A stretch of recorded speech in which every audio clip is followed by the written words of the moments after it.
경쟁력 있는 로봇 관련주는 무엇이 있는지, 무려 연평균 성장률이 46%에 달할 것으로 예상이 됩니다.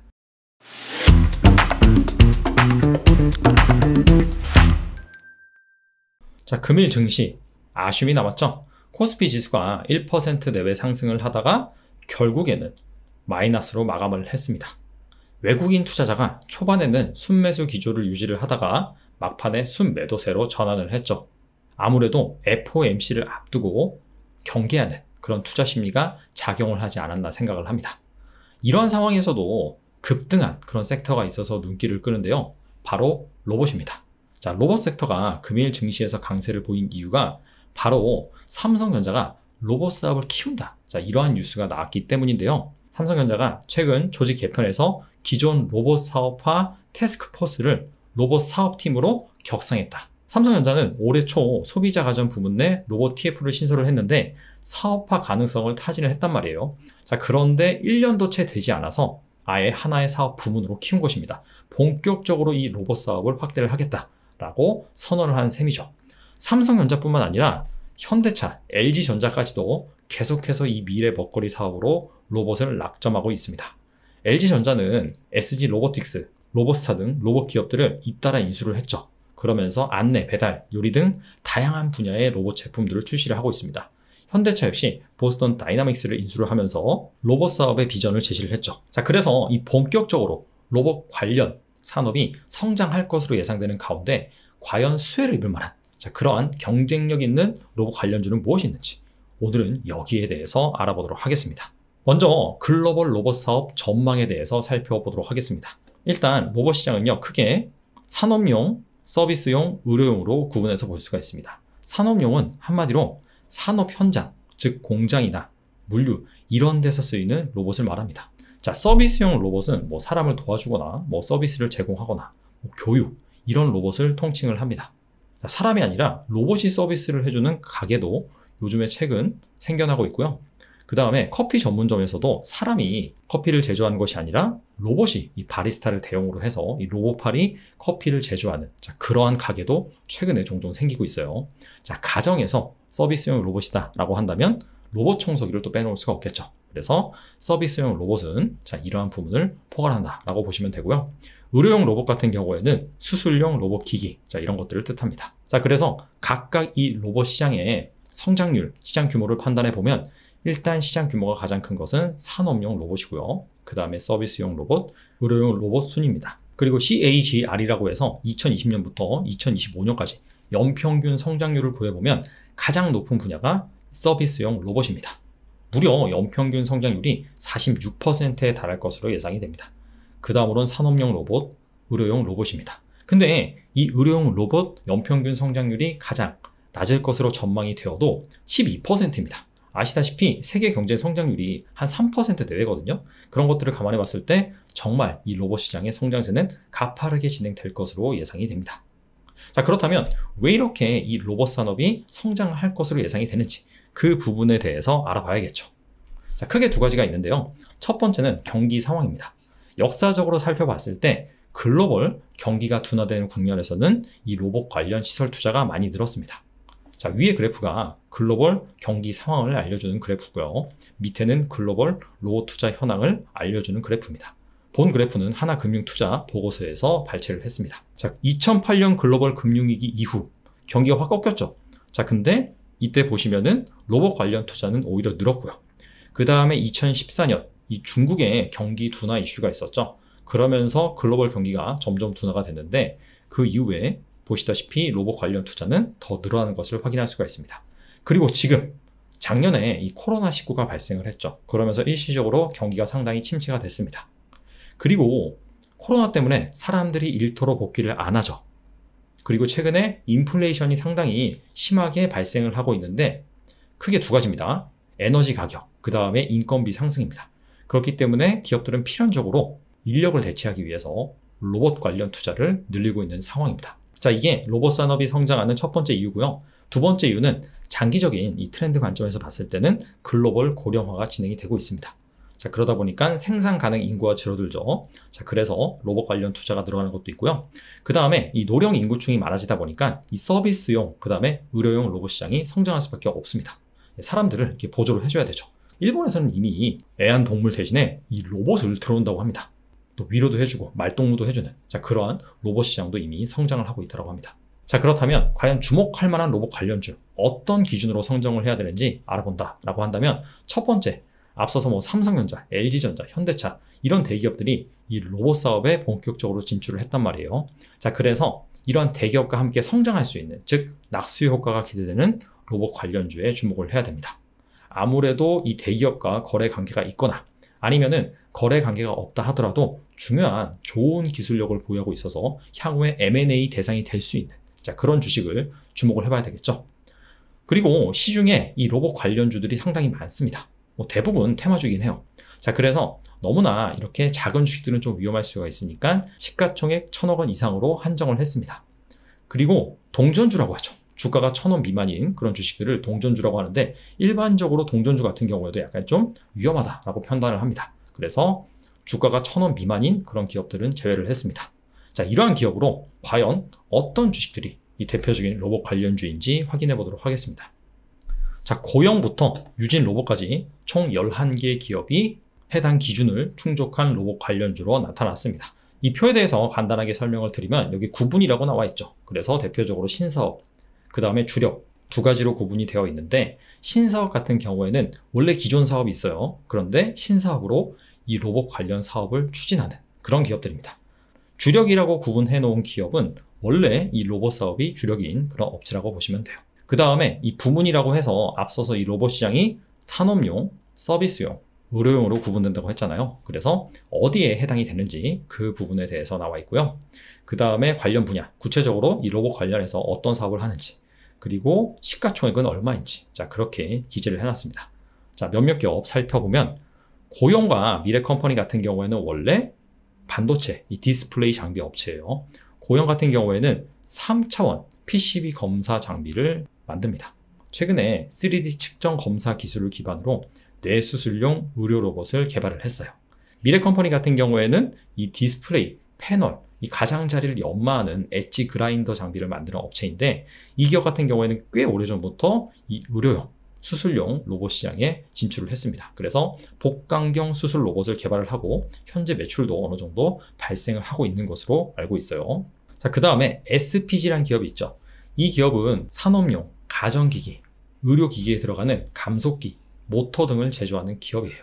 뭐 삼성전자라든지 월풀, 글로벌 가전 업체와 거래를 합니다.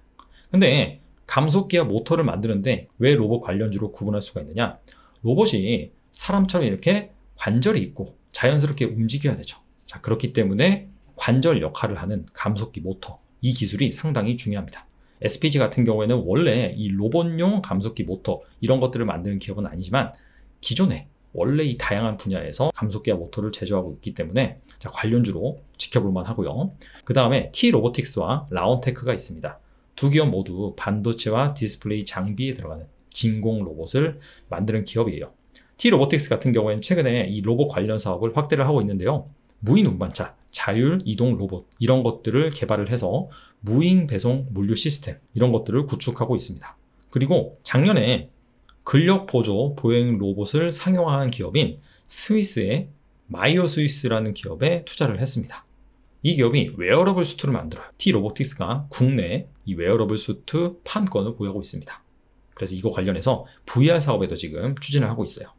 라온테크 같은 경우에는 글로벌 기업 중에서 단 3개 업체만 생산 가능한 개별 제어 포암 구조의 7충 로봇 개발 및 양산에 성공한 기업입니다. 자, 그 다음에 이 로봇 사업이 주력인 업체들 살펴볼 텐데요. 레인보우 로보틱스 같은 경우에는 휴머노이드 로봇을 개발하는 기업입니다. 이 기업의 스토리가 좀 재밌는데, 원래 카이스트에서 스핀오프, 분할되어서 설립된 업체예요. 그리고 이 기업이 상당한 기술력을 가지고 있는 게 2015년에 미국 국방부 주최 세계 재난 로봇 대회에서 우승을 한 이력이 있습니다. 그래서 이런 것들을 인정받아서 기술 특례 상장을 이뤘어요. 어떤 로봇을 만드냐면 협동 로봇이라는 게 한마디로 사람을 도와주는 로봇이라고 보시면 됩니다. 그리고 음료 제조 로봇, 이 로봇팔이 커피를 제조하는 겁니다. 자, 그런 것들도 만들고요. 2족, 4족 로봇, 자율이성 로봇 이런 것들을 개발을 하고 있습니다. 거의 대부분의 산업 현장이나 서비스 현장에서 사용되는 로봇을 개발하고 있다. 그리고 핵심 부품을 대부분 내재화했습니다. 뭐 감속기, 구동기, 인코더, 제어기 이런 것들을 내재화해서 기술력을 가지고 있다라고 보시면 됩니다. 그래서 금일 살펴본 그런 로봇 관련주 중에서 제 개인적으로 판단하기에는 이 기술력은 레인보우 로보틱스가 가장 좋지 않나 그렇게 생각은 해봐요. 자, 그 다음에 큐렉소 같은 경우에는 인공관절 수술 로봇, 척추 수술 로봇, 보행 재활 로봇 등 의료 관련 로봇을 만드는 기업입니다. 이 기업이 대부분 한국, 유럽, 미국에서 인증을 취득을 했어요. 그래서 본격적으로 내년부터 판매 확대 및 글로벌 시장 개척이 가능할 것으로 예상이 됩니다. 그리고 현재 턴어라운드도 진행 중이에요. 그리고 올해 상반기에 10일을 발행을 했습니다. 주가가 10,000원 이상에서 이 10일을 발행을 했는데 그 이후에 주가가 엄청나게 많이 떨어졌습니다. 주가가 반토막이 더 났어요. 그래서 현재 이 12 리피싱이 다 된 상태입니다. 그래서 이 부분도 좀 포인트다라고 볼 수가 있고요. 자, 그다음 로보스타 같은 경우에는 산업용 로봇을 만드는 기업이죠. 공장에서 쓰이는 그런 로봇을 만드는 기업인데 LG전자에 인수가 됐죠. 그래서 LG전자가 뭔가 로봇 사업을 강화한다라고 한다면 살펴볼 만한 그런 기업이고요. 로보티지 같은 경우에는 로봇 관절 제어 액추에이터, 그 다음에 지능형 소프트웨어를 만드는 기업입니다. SPG와 어떻게 본다면 좀 만드는 사업 영역이 비슷하다라고 볼 수가 있는데 로보티지는 아무래도 이 로봇 쪽에 포커스가 되어 있는 기업이라고 보시면 됩니다. 자, 에브리봇 같은 경우에는 대부분 친숙하실 거라고 생각을 해요. 국내 로봇 청소기 1위 제조업체죠. 자, 바퀴 없는 물걸레 로봇 청소기로 유명한 기업입니다. 이 에브리봇이 가지고 있는 기술이 로보스핀 기술이라고 있어요.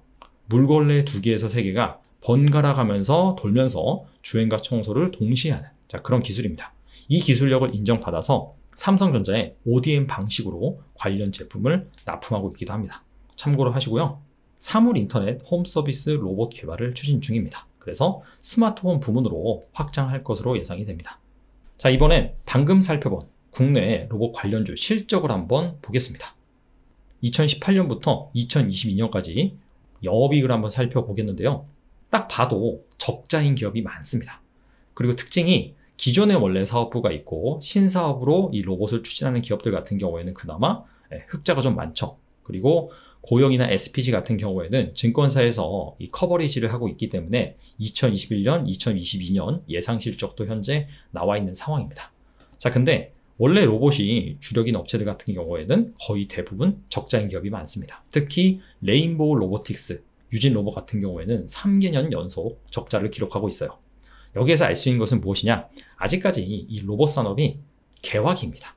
제대로 시작도 안 했어요. 그렇기 때문에 의미 있는 실적을 기록한 기업은 거의 없다라고 보시면 됩니다. 근데 사실 이 로봇 섹터는요, 글로벌 관점에서 본다면은 우리나라는 상당히 아직까지 시장 규모가 작습니다. 일본과 미국, 유럽 이런 쪽이 훨씬 시장 규모도 크고 발전된 기업이 많습니다.